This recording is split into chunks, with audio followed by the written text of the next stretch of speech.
Hello everyone, I'm Leonidas Triple G with another Warframe video. This time I'm going to be talking about Tennocon, which was this past Saturday, where they reveal a lot of stuff. The Empyrean.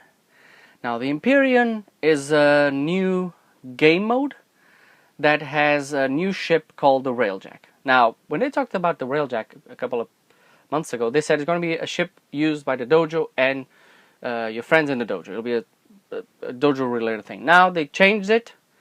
And they said, well, it's going to be in the dojo, but it's going to be your personal ship. Everybody's going to get one and customize it and all that. And, you know, to me, I must say that I wasn't very excited for it. Now, first of all, because it has a lot of systems going on there. You know, the weapons, the engines, the fuselage, then there's the crew. You have to manage the crew. No, it seems like an undertaking to be taken in a group and not in a solo experience, so to speak. Also, because you have your orbiter, you have the landing craft, you have the Archwing, and now you have your Railjack. And your Railjack will not be in your orbiter. It's going to be in the dojo. So you're going to be traveling back and forth to customize something and to use it and to get friends to come on board. Like you already can ask for friends to come in your landing craft, but you can't do anything with it. So you have these ships that are very underdeveloped, and then you have these new ships which will use a new map. It'll probably overlay with the map that we already have, but it almost seems like a different game, but a completely different game, because from what they show, this is a space shooter. It's not like, you know, you're this ninja with powers and abilities. It's a lot more centered in space, in 3D space, in a 3D environment, and you have you're just shooting and using missiles. You'll probably have some abilities. So it's a big change from, you know, fighting to flying. And we already saw a lot of players, at least in the earlier days, in the old days, abandoning the Archwing because they don't like the way it moves, they don't like the way it works. It's not well integrated into missions.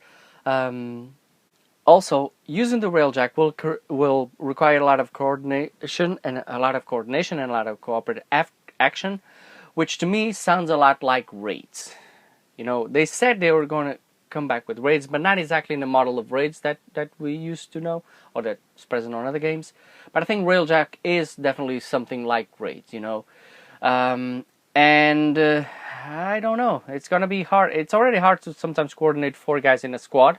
Like, you know, one has to go to the turrets, one guy has to guide the ship, one has to put out the fires, another one will be out there in Darkwing. Personally, for me, I'd rather just use the Archwing to shoot everything, go inside the ship, shoot everything again. Maybe if the boss, like they showed, the boss has some kind of shield that has to be shot from the outside, and I get outside with the Archwing, I take down the generators, go back in, kill him again. You know, I'd rather do those things in that order, although it takes longer. The other thing is, so to me, the entire Empyrean presentation to me was a bit overwhelming. It was nice to drive a ship. It was nice to be in space. It was nice to commandeer another ship, an Organian ship, and use it against it. But, you know, gameplay wise, it's just a screen with dots and you just have to shoot at them.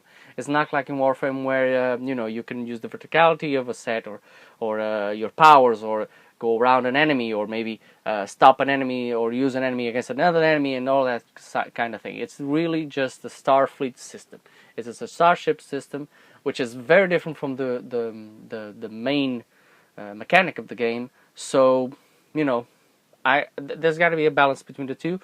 My personal experience would be that you take the landing craft wouldn't exist, so you take the Railjack, you'd fly to a certain mission, but have, you know, enemies in space and such. You'd shoot them down, then you go do the mission, come back, and come back. Yeah, that's it. So yeah, we'll have to wait and see, I guess. The other thing they showed was Squad Link.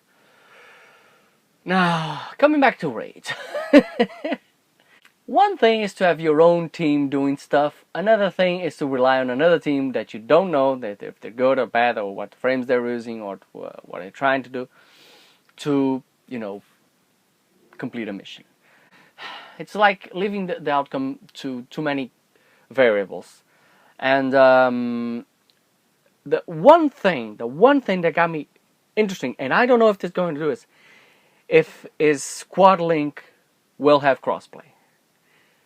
I mean, the digital team is very, they're very, and the devs are very, they have they're very skirmish about crossplay or cross platforming.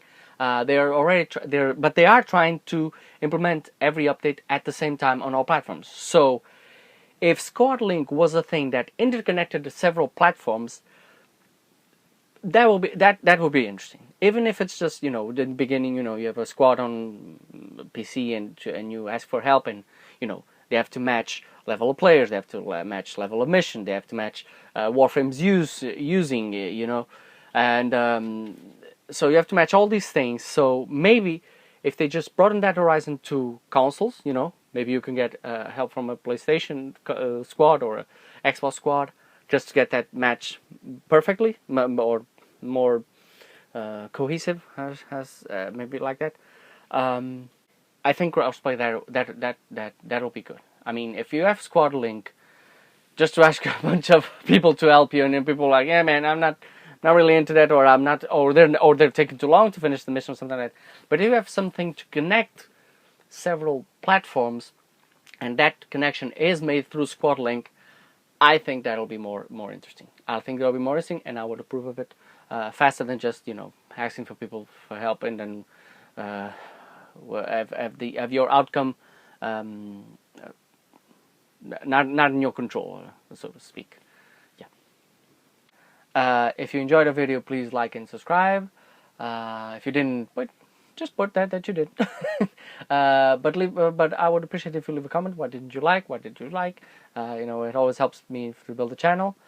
So it's goodbye from me now, and as always, have a great game, guys.